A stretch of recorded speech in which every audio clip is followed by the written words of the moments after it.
Vous vous souvenez certainement que depuis le déclenchement de la crise post-électorale en Côte d'Ivoire, le procureur n'a cessé de proclamer qu'il poursuivrait tous les auteurs des crimes, quel que soit leur camp. Mais ici ne se trouve que le président Gbagbo. Pourquoi? Est-ce parce que les auteurs de ces crimes sont inconnus? Bien au contraire. Ils sont connus de tous et leurs crimes sont documentés. Documentés en détail par toutes les organisations de défense des droits de l'homme.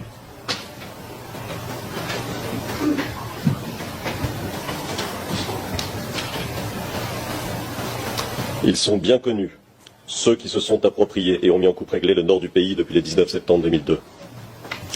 Ils sont connus, ceux qui sont soupçonnés d'avoir ordonné l'assassinat des gendarmes de Bouaké en 2002, le meurtre et le viol de civils à Mans en 2003, le meurtre de civils à Korogo en juin 2004, lors d'un conflit entre Soro et Ibé,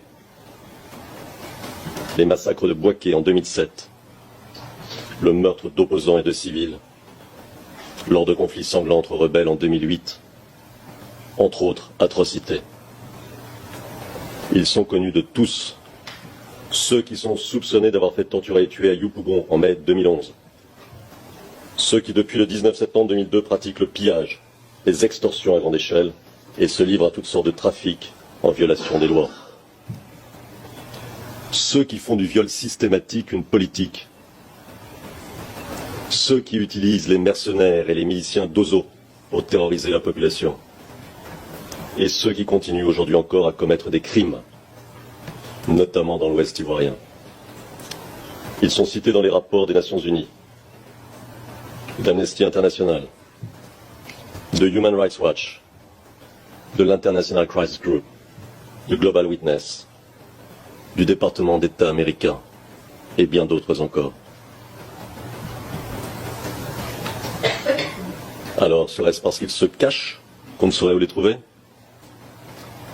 Pourtant, l'un est préfet, l'autre dirige l'armée, un troisième le groupe de sécurité de la présidence, un quatrième la garde républicaine, ou bien encore la force spéciale, tous nommés à ces postes par Alassane Ouattara en 2011 et 2012.